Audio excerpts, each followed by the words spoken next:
Berikutnya Sultan Mahmud Badarudin II dari Palembang, yang kita kenal juga sebagai pahlawan nasional dan namanya diabadikan terutama di Palembang sebagai nama Bandara Internasional Palembang, juga diabadikan pada mata uang kertas 10 ribuan. Sultan Mahmud Badarudin naik tahta pada tahun 1803 dalam usia 20-an. Dia memerintah hingga 1813. Permasalahan di Palembang sebenarnya tenang-tenang saja, tidak terjadi apa-apa. Akan tetapi Palembang sendiri di dalam wilayah Kesultanan Badarudin terdapat timah dalam jumlah yang besar. Hal ini menarik Inggris yang pada waktu itu berkuasa di Indonesia. Inggris sangat berminat pada komoditi tersebut yang sangat laku di pasaran Eropa. Tetapi Sultan Mahmud Badarudin tahu bahwa komoditi tersebut memang sangat berharga dan untuk kejayaan Palembang, bukan untuk siapa-siapa. Sehingga ketika Inggris mengajak Sultan kerjasama, Sultan Mahmud Badarudin pun menolak. Nah, hal tersebut sebenarnya menyebabkan Inggris akhirnya melakukan provokasi kepada Kesultanan demi menguasai daerah Bangka yang kaya akan timah. Pada 1811 Inggris menyerang Palembang. Hal tersebut menyebabkan terjadinya peperangan tak terelakkan, dan Sultan Mahmud Badarudin serta tentaranya berada di pihak yang kalah, sehingga akhirnya beliau menyingkir ke daerah Muara Rawas. Demikian berlangsung beberapa tahun lamanya, sehingga Palembang pada waktu itu diserahkan kepada saudara Sultan Mahmud Badarudin.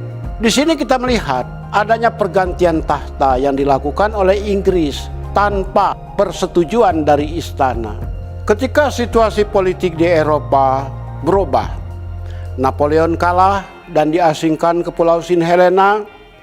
Kongres Wina diadakan di Versailles. Inggris pun kemudian mengadakan persetujuan dengan Belanda yang disebut dengan Traktat London. Salah satu isi dari Traktat London adalah menyerahkan Hindia Belanda kembali kepada Belanda. Maka pada tahun 1816 pelaksanaannya terjadi. Belanda menerima kembali Indonesia dari tangan Inggris. Belanda pada waktu itu mempunyai 3 orang pejabat gubernur jenderal, Elout, Buskes, dan Van der Capellen. Ternyata setelah Indonesia berada di bawah Belanda, timah pun tetap menjadi primadona yang diincar oleh Belanda di Sumatera Selatan. Sehingga ketegangan dengan Belanda pun kembali terjadi. Berbagai macam upaya Belanda untuk membujuk Sultan Mahmud Badarudin yang sekarang sedang berada di pengasingan di daerah Muara Rawas tidak dihiraukan. Sehingga ditempuhlah jalan damai yang menyebabkan akhirnya tahun 1818 Sultan Badarudin kembali didudukkan di atas tahta Kesultanan Palembang. Didudukkannya Sultan Mahmud Badarudin di atas tahta Kesultanan Palembang tidak membuat hati Sultan melunak. Hal tersebut akhirnya menyebabkan Belanda pun menyusun strategi untuk menguasai Palembang selama-lamanya demi timah yang begitu banyak terdapat di Pulau Bangka. Pertengahan Juni 1819 masuklah puluhan kapal Belanda ke dalam Sungai Musi hingga mencapai kota Palembang. Peperangan pun terjadi, mendapat perlawanan dahsyat dari tentara dan pasukan Sultan Mahmud Badarudin. Pada kesempatan itu Belanda pun kalah. Sultan Badarudin dan bala tentaranya berhasil memukul mundur Belanda kala itu. Belanda pun menderita kerugian besar. Selain begitu banyak tentaranya yang tewas, juga kapal-kapalnya pun banyak ditenggelamkan di Sungai Musi. Pertempuran Juni 1819 tersebut adalah sesuatu yang bersejarah bagi Palembang. Dan Sultan Badarudin tahu bahwa kekalahan Belanda tersebut tidak mungkin diterima Belanda begitu saja. Van der Capellen adalah sosok gubernur jenderal yang sangat berambisi menguasai daerah Nusantara. Dan Sultan Mahmud Badarudin pun tahu Belanda tidak pernah bisa dipercaya.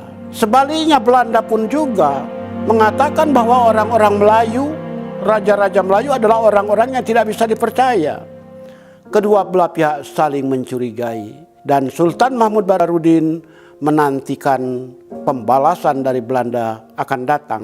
Dan benarlah, pada bulan Oktober 1819 Belanda kembali memasuki Sungai Musi dan mengadakan penyerangan. Tetapi penyerangan tersebut dapat dengan mudah dipatahkan oleh Sultan Mahmud Badarudin dan bala tentaranya.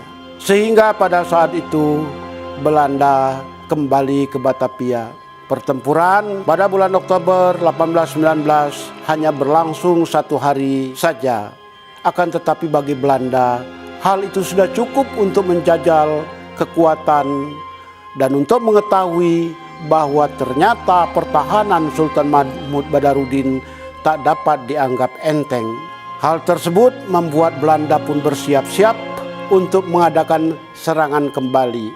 Dan hal itu pun diketahui dengan pasti oleh Sultan Mahmud Badarudin yang juga mempersiapkan diri dalam menghadapi balasan-balasan Belanda selanjutnya.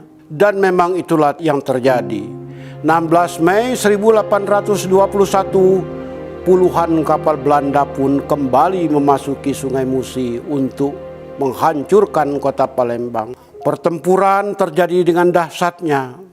Ribuan korban tewas di situ baik dari pihak Belanda maupun dari pihak tentara Sultan Mahmud Badarudin. Akan tetapi pihak Belanda memiliki persediaan logistik dan tentara yang bagai tiada habisnya. Mereka berdatangan berhari-hari, berminggu-minggu, bahkan berbulan-bulan dari Batavia.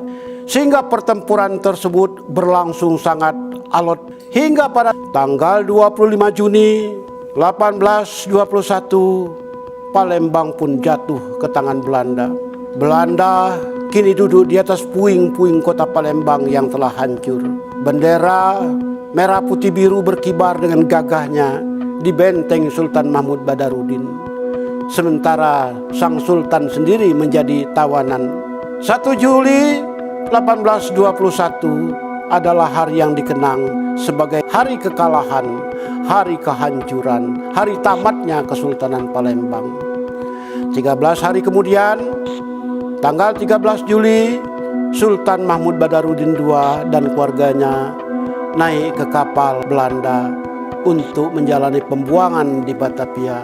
Dari Batavia, kemudian Sultan Mahmud Badarudin dan keluarganya kembali diasingkan, dibuang jauh-jauh ke Ternate. Di sanalah pada tanggal 26 September 1852 Sultan Badarudin meninggal dunia. Perjuangan Sultan Badarudin yang begitu hebat menginspirasi banyak pihak. Karena dengan cara itulah tanah air kita dapat dipertahankan. Sebagai seorang sultan sekaligus sebagai seorang pejuang, Sultan Mahmud Badarudin pun memiliki pusaka, senjata yang senantiasa beliau bawa dalam berjuang.